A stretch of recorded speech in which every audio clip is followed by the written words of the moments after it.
Every day, the world presents you with hundreds of headlines. What do you believe? Who do you trust? The Financial Times cuts through complexity with clarity, accuracy, and global perspective. Its journalism is guided by independence, not agendas. That's why leaders in business, policy, and culture turn to one trusted source. For facts, for insight, for what matters next. Source FT. Read more and subscribe at ft.com. You're listening to the Monocle Daily, first broadcast on the 26th of November 2025 on Monocle Radio. Is the latest Ukraine peace deal going anywhere? Why is the President of the United States so insistent that we haven't had enough rush hour films, and the country offering dull holidays? I'm Andrew Muller. The Monocle Daily starts now.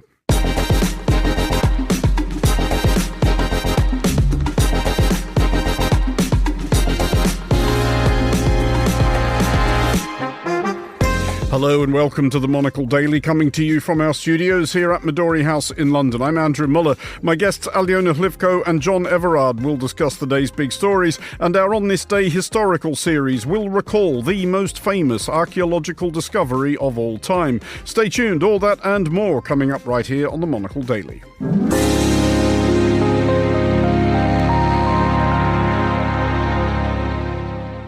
This is the Monocle Daily. I'm Andrew Muller, and I am joined today by Aliona Hlivko, founder and CEO at St James's Foreign Policy Group, and John Everard, former British ambassador to Belarus, Uruguay and North Korea. Hello to you both. Hello there. Hello. John, you have been out of late doing something you definitely couldn't have done in North Korea. That's right. I've been knocking on doors, persuading those who hadn't yet registered to vote to do so over quite a wide area of the borough I live in. It was quite an experience. I mean, when most of us get the notification that we have to register and you click a button, your smartphone does it for you. People who don't, either it's because they don't speak English and you walk into all kinds of immigrant houses, massive overcrowding, every known housing regulation just violated. People who think they're above the law slam doors in your faces, swear at you and say they will have nothing to do with the British state. And, eventually these people get fined, but that's sort of outside my pay grade. And people who simply are too confused. It's extraordinary how many people are simply not on top of their lives. I mean, I'm not talking here about people with mental health issues. I mean, you get those too. But people who simply cannot organise themselves to pick up the form that's been put to the post, put in the codes and register. You had to sort of stand there with them and do it on the spot. You realise that what feat of clay our democracy has. I mean, the whole thing rests on getting these people to register and to vote, and it really is quite shaky. Is it doing wonders for your faith in democracy as an idea, John? I don't know about doing wonders. The fact that we're going out canvassing, persuading people to register, yes, does encourage me. And frankly, having seen some of the alternatives, thanks, I'll take the sake of democracy. Aliona, we will shortly be discussing your homeland, which is in the news again. But you were there relatively recently. You come and go reasonably frequently. And I realise that Ukrainians are not a monolith any more than any other people, but as a general assessment of the mood on your last visit. So last time I've been to Ukraine was in October. I've been to Ukraine twice in October, in fact, for work in Kyiv, talking to policymakers. And then I returned back to my hometown southwest of Ukraine to see my brother, who was on leave from the army. Mm-hmm. And the mood was quite interesting. Policymakers, on the one hand, were quite staying mobilized, professional, upbeat, definitely knowing what the objectives are, but also very realistic about the resources that they have to keep fighting the war. When I spoke to some of my friends and relatives back home, especially my brother, who've just returned from the front line, the mood there is quite dire. The exhaustion is really obvious. The resources are very thinly spread across the front line, both human resources with very little professional troops left, and the ones who come in, who get mobilized, are really far from getting into the shape of a professional soldier quickly. So that's quite disappointing. And then, of course, even civilians on the ground who couldn't be further away from the front line on the border of Romania, only getting an occasional missile and a drone. Now that is considered a luxury in Ukraine. When you get air raid alerts maybe 3 times a week, that means you're really lucky and you're living a peaceful life. even those people are really, really tired. And of course, in the last 2 weeks, some of my friends have been texting me that they've had electricity for 2 hours a day. And to remind our listeners, Ukraine's winters are cold. Very much so. I think it's definitely below zero now. They've had their first, second, and 13th snow already. So it's not an easy winter ahead of us. Well, we will start in Ukraine and its prospects for peace, and if so, when and in what form. The document being scrutinised by various diplomatic huddles is what started as a 28-point plan brandished by US President Donald Trump, which appeared to many unnervingly close to what Russian President Vladimir Putin might have sent to Santa. Major territorial concessions from Ukraine, exclusion from NATO of Ukraine, limits, if admittedly pretty expansive ones, on the size of Ukraine's future military. Ukrainian President Volodymyr Zelensky has not rejected it outright, doubtless hoping not to lose the US entirely, but Ukraine's fellow Europeans are unenthused, European Commission President Ursula von der Leyen declaring that Russia is not serious about peace. Alyona, first of all, how careful should Ukraine be about this? This is not the first idea for peace that has been slapped on the table and others have been found wanting. It's very interesting. When it first appeared, I remembered the days of the Minsk agreements in 2014 and 15 during Russia's first invasion, as they call it in Ukraine. And even those terms were much better. They were then developed by the so-called Normandy format, Germany, France, Ukraine, and Russia. So that was still a negotiation where Zelensky and Poroshenko back then and Putin met and tried to figure things out. Even those peace agreements were more reasonable, whereas seeing this document and then seeing so much proof online that it was bluntly translated from Russian language, and now seeing the recent reports that Witkoff just advised Putin's aide on how to trick Donald Trump into making certain decisions and how to speak to him and how to persuade him, it gives me very little hope that this one's biggest and most reliable democracy in the world is turning completely unprofessional, to say the least. John, there is a specific aspect there that Alyona strikes and that I did want to ask you about, given your own background in the diplomatic. It's odd enough, I think, that a character like Steve Witkoff occupies the role he does. He is a real estate developer. But what we have understood, these phone calls published by Bloomberg, that Witkoff was literally coaching the Russians on how to get President Trump to agree to anything. For all that Witkoff, I don't think, told the Russians anything the rest of us didn't know or couldn't have guessed, which is just massively suck up to him and tell him how wonderful he is. But nonetheless, have you ever heard of the like? People coaching people on how to suck up to people, yes, happens all the time. Getting caught and getting recorded doing it, not a good idea. I think Witkoff's credibility as an honest broker is now completely blown. A man is quite clearly hopelessly pro-Russian. Trump has done what Trump always does in these situations. He's come out and defended him, and I suspect that in a couple of weeks, a month or so, he will be moved on to another job. But diplomatic aspects, I mean, the 28 points is the kind of document that you would fail a second-year undergraduate on. I mean, it is a complete mess as a diplomatic document, badly drafted. It commits various third parties to doing things over which the United States has no power. I mean, the European Union, it says has this, that and the other. Nobody ever consulted them. NATO, ditto. It is not actually a serious diplomatic document, which leaves me wondering whether this is about Ukraine at all. I suspect that the Witkoff's brief was to come out with something nice and incendiary that would fill the airways for a week so that everybody forgot their Epstein files. And he succeeded brilliantly. I mean, who's talking about Epstein now? Well, nobody other than you, John. But just to follow that up, do you think there is an element of design to fail here, not just as a distraction from the Epstein story, but also to allow Donald Trump at some future juncture to go, well, I tried to make peace because that's what I do, and the Ukrainians were uncooperative, so the hell with them. Yes, that's possible. Designed to fail possibly the other way.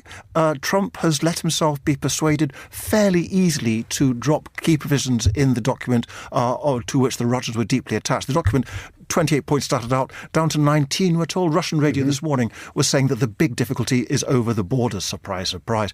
Lots of happening. And it looks as if the failure's got to come on the Russian side. Zelensky has a certain amount of wriggle room. I mean, he still runs more or less a democracy, corrupt as we found out, but he can negotiate. Putin can't. The moment Putin gives an inch, his right wing will barbecue him. And so if you give Putin anything less than the full 28 points, he's bound to refuse. And that gives Trump his out. On the subject of wiggle room that President Zelensky may have, Alyona, how much does he actually have? Because, as John correctly points out, and which is where I suspect this whole thing might unravel, Russia wants territory. If there is to be peace, Putin has to be able to tell the Russian people, look, I've got something for the last 4 years of this. Zelensky has said all along that this is a red line for him, that he wants Ukraine's borders restored and recognised, and not unreasonably, because those are Ukraine's borders. Is he able to sell any amount of concession to Ukraine's people after 4 years of extraordinary sacrifice? Is that actually something he can sell? Can he say, maybe with a nod and a wink, look, it's only temporary, look at Germany, we'll get it back eventually? Could he actually make that pitch to Ukrainians? I think, in short, yes. Ukrainians are, sadly, very well educated in all the intricacies of the war, from supplies on the front line to the number of deceased and forever lost people and injured, because everybody has a family member or a friend who's died or who never came back and is still missing, or who's in Russian captivity. And imagine having that stress for 4 years and then getting bombarded and running into a basement every night, 3-4 times a night. You're lucky if you're able to sleep at least one night peacefully in most cities in Ukraine. And then on top of that, freezing winters. And on top of that, you still have to, face daily challenges like incredible inflation. The prices for food have risen vastly. The healthcare system is completely beaten down. Imagine we're all struggling with healthcare here, even in the peaceful and quiet West, what it's like to be in the war zone. People's lives have been put on hold for so long that everybody's reaching their limits. And I think with that understanding, there was a clear readiness, seeing the international situation, seeing that there are simply not enough weapons and financial aid that Europe can give Ukraine. There's nothing that United States can give going further. I think it's as clear as it gets that, if anything, the American aid will only be dwindling down, regardless of any minerals deals or drones deals or whatever else Ukraine can offer to the United States. So it's becoming very clear that we will have to concede something. But concessions doesn't mean capitulation. And that's one thing that Ukrainian people are very certain about. Because as much as it hurts now, one thing that probably is the dearest to Ukrainian mentality is family. And while we're losing family members now, the one thing that we would stand ready to keep sacrificing it is to protect our children for future aggression. And many people just know, and whoever I speak to, be frontline soldiers or just civilians, they're saying if we don't end this now on reasonable terms, they will rearm and they will come back in 5 years, in 10 years, and this will be our children fighting. So living in this constant awaiting from the aggressor to strike again is simply not an option in Ukraine. So in that sense, people would not be ready to capitulate and to completely give up territories. So de facto, yes. De jure, absolutely not. Nobody's ready to sign off the territories to Russia legally. Well, a reminder to our listeners, there is more on this in the Foreign Desk Explainer, which should be live shortly after this show or early tomorrow morning. We will move along. Here in the United Kingdom, today has seen the much ballyhooed and much rewritten on the fly budget of Chancellor of the Exchequer Rachel Reeves announced twice. Once by the Chancellor to the House of Commons, as is usual, and once 40 minutes earlier by someone at the Office for Budget Responsibility pressing send prematurely and releasing their forecast of the the consequences before the Chancellor had begun speaking.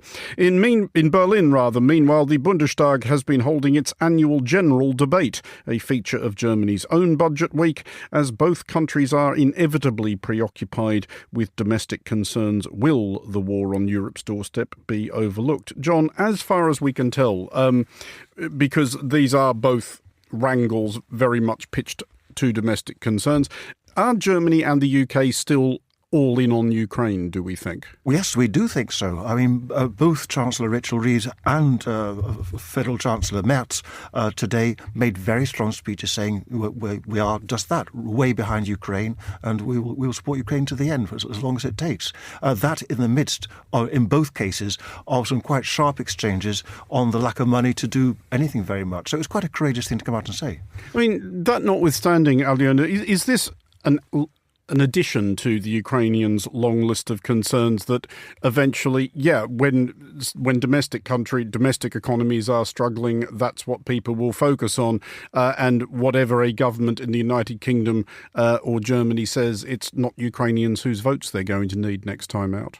Absolutely. I think there's a clear understanding of that. There's a huge amount of gratitude that basically Europe mostly has subsidized the Ukrainian budget for the last few years. And Ukraine, again, going back to budgetary problems, Ukraine is facing a hole of $65 billion in Ukrainian budget for 2026 and is really hoping that that decision on the 19th of December from the European Council will come through. But corruption scandals that are so loud and obnoxious definitely do not help to create consensus in Europe over that issue. There's a big understanding that this is not just Ukrainian war, because my fear is, not just as a Ukrainian, but now as a Brit, that if Russia gets a ceasefire, and they will leave Ukraine alone for the time being because the country is weakened as it is already, and they will certainly meddle in political situation going further. But they will be rearming for Europe, for vulnerable states like the Baltics, potentially maybe Poland, seeing that the US is no longer present in that area. They could be looking at striking Europe. So I think, if anything, defense should be prioritized in these budgets, as painful as it is. Because, John, an amount of push may come to shove on this, because if there is any kind of peace deal, it is generally understood that foreign troops will be deployed to Ukraine in some capacity. The United Kingdom and France reiterating this week the willingness that they will send troops to uphold any peace deal that might be agreed. How is that likely to play with voters, do we think? Yeah, that's a difficult one. It hasn't really been fully explored either here or in Germany or France, as far as I know. I suspect that it would actually receive quite a lot of support, depending on how many troops go and, if we start getting body bags. But sympathy for Ukraine and support for the Ukrainian cause, I think, is both very broad and very deep across Western Europe. And if it came to boots on the ground, we'd back it. But Macron does seem to be hedging somewhat, Aliona. He said that any French troops that go would be stationed in Kiev or Lviv at the maximum. Any air power would not be based in Ukraine. It would be flown out of Ukraine's neighbours or probably out of France directly. Is there a concern there about, again, he's thinking about his domestic audience, and I'm sure he's seen the polling as Sir Keir Starmer has, that far-right populists who tend towards the Ukraine sceptical are in the ascendant? And I think, again, a very important point to make, that Ukrainian authority does understand that there's no need to push too far, not to antagonize the whole of society and basically bring a whole anti-Ukrainian wave into governments across Europe, because that would scupper not just Ukrainian security and coalition of the willing's efforts, but the EU accession for Ukraine, and later maybe even NATO one day, who knows. But there's so much ambiguity. Of course, nobody wants to put lives at risk. But it will, again, depend on which conditions Russia will be brought to this ceasefire, and whether they need to be made, they need to be disincentivized from attacking Ukraine in all other means that Europe can deploy, so that it doesn't start attacking its soldiers. Because one thing Russia definitely doesn't want is to start a war with NATO, because it would lose it in a heartbeat. Well, to the United States, where US President Donald Trump is attempting to moonlight as a Hollywood movie producer. The hours between golf engagements don't fill themselves, etc. Apparently in response to heavy presidential hinting in the ear of gazillionaire mogul Larry Ellison, majority shareholder of Paramount Skydance, Rush Hour 4 has, as they say in the trade, the green light.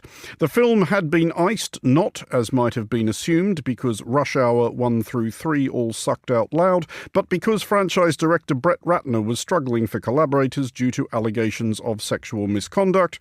It is obviously a total mystery as to why someone of Donald Trump's impeccable record of propriety should be so sympathetic to such a figure.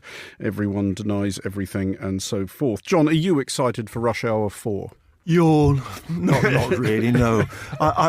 Firstly, I have a deep sense that any film that Donald Trump likes, I'm most unlikely to appreciate. I think we're just not on the same page. And there's something almost pathetic about this. Going almost. Back to... Oh, all right. Straight up pathetic. Yeah, the word you wanted was deeply, I think. Yes, OK. Let's stick with deeply pathetic. This Trump trying to turn cinema back to the 1990s, to the good old days of blood and gore, when it was okay to make racist jokes, sexist jokes, and you can have lots of good knock-around fun as red-blooded males like Donald Trump will thump along to it. Completely blind to the fact that America in 2025 is a completely different country from the one that produced all these films. And you get the sense of old men sitting in bubbles, a lot of them probably wearing cardigans, watching these things and clapping together. I think it's rather sad. I mean, I don't mind, Aliona, I will admit, a cinematic car chase in context, but my understanding of the Rush Hour franchise is that it's all car chase and not a lot of context. But Brett Ratner has also recently directed an epic biography of Melania Trump for Amazon MGM, owned by Jeff Bezos, of course. There is kind of a pattern emerging here, isn't there, of the rich and the powerful trying to please the king? I guess so, and that's what we're seeing with American business, especially the tech billionaires. They go in and they just violate everything that they seem to have stood for. All of their liberty and freedom and nonconformism just goes out the window as soon as there's the bull in the china shop. Sadly, I missed that Melania Trump documentary, or maybe. Oh, it's not out yet. You've still got that to look forward to. Thanks. We could arrange some sort of joint screening. At Monocle Live. Do you hear that silence? I'm just having ideas over here. But John, even if we agree that it is deeply / profoundly pathetic, is it possible to discern something slightly sinister afoot? Because it is a recurring feature of all autocracies, and behold, as I explain, the former ambassador to North Korea about how autocracies work, but that they do seek to co-opt the culture. They realise that it is important, that it does shape opinion, and that it can be used to burnish the image of the great helmsman. Yes, it's a dangerous track to go down. I don't think America is quite at the North Korean level yet. Oh, they're just getting started. Just getting started, OK. It gets dangerous not when the autocrat starts to suggest, quote-unquote, various films, but when he starts to stop films. If you get sort of Trump-like films out there, not so many people will watch them, but OK, provided he doesn't actually prevent people making films of which he disapproves. I don't think we're quite at that stage yet. Just finally on this, I did want to ask you each in turn if there is a particular film franchise that you would be happy to sit through a third, fourth or fifth or sixth or however many instalments of. Aliona, do you have... It may be Rush Hour, I don't know. I took it for granted that you were not a big Rush Hour fan. I was sitting here all along just thinking, gosh, I really like that film. No, I think I'll be a very girly girl and I would go for a reboot of Pride and Prejudice, which is already filmed, and I'm looking forward to seeing it because I have a major crush on the main actor there. So there you go. Okay, that's a perfectly noble reason. John? Cheating slightly, not a film but a TV series, One Foot in the Grave. I've got to the age where this is starting to look much more like documentary than drama, and whenever it comes through on catch-up TV, I'm always riveted by it. Great stuff. Well, to Sweden now, where tourist authorities are leaning into the reality that nobody is ever likely to mistake Stockholm or Gothenburg for Rio de Janeiro in Carnival Week, especially not at this time of year. A new ad campaign by Sweden is seeking to make a virtue of the cold and dark by actually inviting tourists to come and be bored.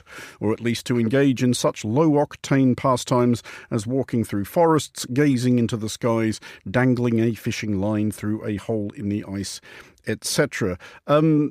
I'm not sure, Alyona, if you're the target audience for this. I mean, as a Ukrainian cold and dark, you get enough of that at home, right? But would you be excited by the idea of going to Sweden in the middle of winter and not really doing anything? You know, I think it's that Stockholm syndrome kicking in, because actually I would really enjoy that. And sometimes I have days in Westminster, which I'm sure John would appreciate, going back to his diplomatic service, where I do just want to go and stare into the hole in the ice, and that would bring me peace. I mean, and right, there's their slogan, Sweden, not so much, well, Stockholm, not so much a holiday as a syndrome. John, have we come to, and the thing is, I think it's fair to say, obviously, Alyona would have no idea what we're discussing, but we are old enough to remember what boredom was like. I mean, I can remember proper boredom, which is to say I was a child in Canberra in the late 1970s when it was routinely described as Australia's largest above-ground cemetery. And that was properly dull. Nothing opened at the weekends. There were like 2 TV channels, both of which closed at 10 o'clock with a playing of the national anthem, and there was nothing on them before that anyway. I mean, it was properly dull, whereas now you don't have to be bored anymore. There's always an option. Them was the days, Andrew. That's right. They Black were. and white television, the test car. You're right. I mean, life was much, much slower in those days. Bored? Yes, I guess so. But, you know, you had time to reflect, to sit and stare at that hole in the ice if that's what you wanted to do. Go and watch the Northern Lights if you're in the right place. The big question, though, that I'm left with over all this is if you want to sit and get bored, there are much cheaper places to do it than Sweden. You're suggesting somebody needs to launch the bargain boredom option. That's it, the bargain basement boredom, the BBB, somewhere in southern Europe. See, which actually does bring me to the last question I wanted to ask you, which is to try and identify the dullest place you've ever been. Now, Australia, where I'm from, offers a number of contenders for this. There was a competition in Australia many years ago that a newspaper ran to try and discover which was actually Australia's dullest town. And I remember it was won by a town, I think, in remote New South Wales called Gaduga, where somebody wrote in and said that every hour we wander over to the petrol pump to see if the numbers have changed. But my own personal experience, I'm going to nominate Lunderskov in Denmark, which was the first place that, big hello to all our listeners in Lunderskov, which was, I think, one of the first trips I did overseas for Monocle magazine. There's a company in Lunderskov which makes the blades on wind turbines, which it was actually pretty interesting. But the town itself, I had an evening off. I went to a local bar, or possibly the local bar, asked the barman, what do people do for fun in Lunderskov? He replied, we have a pond. That sounds fun. Anyway, so that's Lunderskov. They have a pond. Alyona, what can you remember anywhere just really transcendentally dull that you have visited? I'm going to get in so much trouble, which I will blame you for, Please. because I keep hearing from my American friends, can you please stop posting, not nice things about Donald Trump and saying not nice things about America? But here I go again. One of the dullest places I've ever been to in my life was in Huntsville, Alabama. Huntsville, Alabama. I've been elsewhere in Alabama, but not Huntsville. I mean, that's the kind of, I guess rural America where you just go out the front door, and unless you have a big truck and a purpose to go somewhere on that truck listening to country music, there's just literally nothing to do. That sounds like my idea of fun, though. But they've got a rocket base in Huntsville. See, you know more than I do. And they've got a prison that Merle Haggard wrote a song about. I should have gone seen the prison. There you go.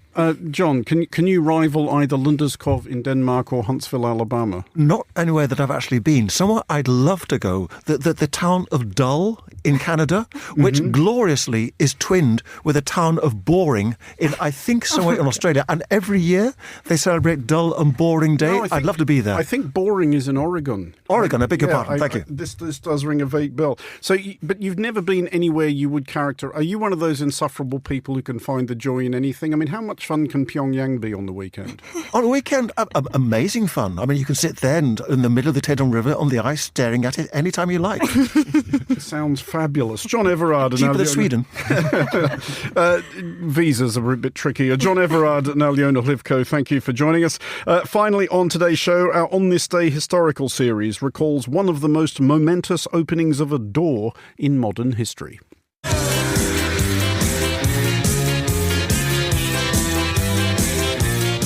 In late 2025, just a few weeks ago as of this broadcast, Egypt opened the long-delayed Grand Egyptian Museum in Giza on the outskirts of Cairo. Among the astonishing treasures contained therein are those with which the pharaoh Tutankhamun was delivered into eternity in around 1323 BC or so. These are doubtless spectacular even for museum visitors who have bought a ticket with a fair idea of what they're going to see. Tutankhamun's gold funerary mask has a reasonable claim to be placed among the most recognizable objects on Earth. Imagine, though, seeing that, and all Tutankhamun's other stuff, without having any preconceived idea of what it would look like, or even being certain that any of it existed. Imagine being the first person to gaze upon it for the thick end of 33 centuries. On November 26, 1922, Howard Carter became exactly that. At first I could see nothing, the hot air escaping from the chamber causing the candle flame to flicker. But presently, as my eyes grew accustomed to the light, details of the room within emerged slowly from the mist. Strange animals, statues and gold, everywhere the glint of gold. Carter had been bitten early by the ancient Egypt bug. As a chronically ill child, the youngest of 11, growing up in Norfolk, he'd been indulged by a local family of eccentric aristocrats who had a large private collection of Egyptian artifacts. By the time he was 17, they had arranged for him to learn on the job at excavations at various locations in Egypt. By the time Carter was 25, he was Inspector of Monuments for Upper Egypt for the Egyptian Antiquities Service. Tutankhamun had also acquired seniority at a young age. He became the 13th pharaoh of the 18th dynasty when he was around 8 years old.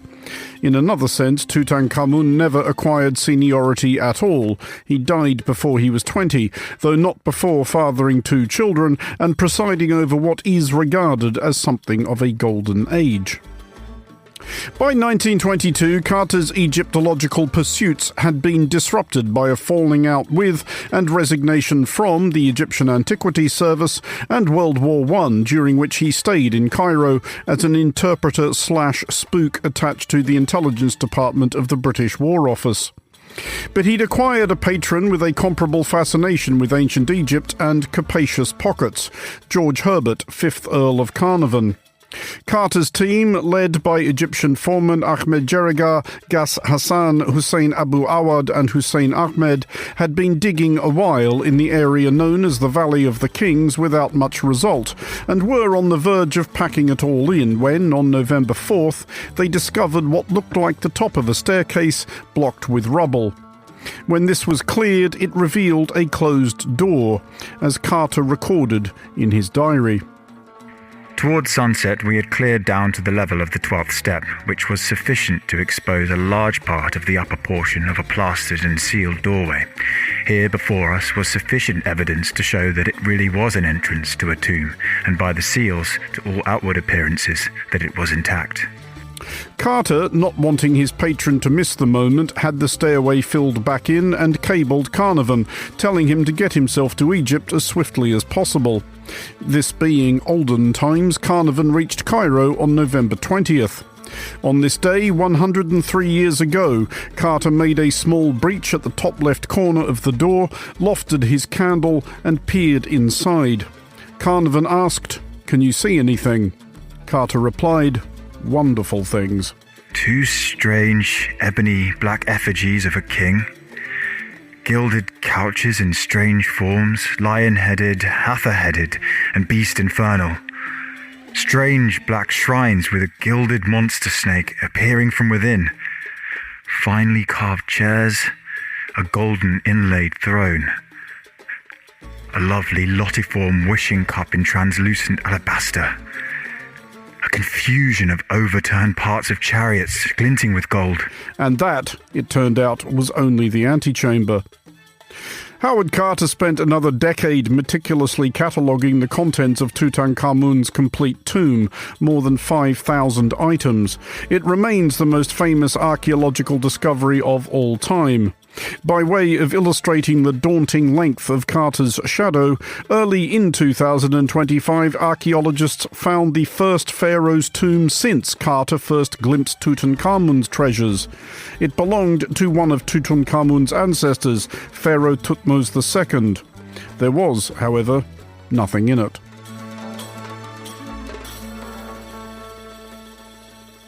And that is all for this edition of the Monocle Daily. Thanks to our panellists today, Alyona Hlivko and John Everard. The show was produced by Monica Lillis and researched by Joanna Moser. Our sound engineer was Elliot Greenfield. I'm Andrew Muller here in London. The Daily is back at the same time tomorrow. Thanks for listening.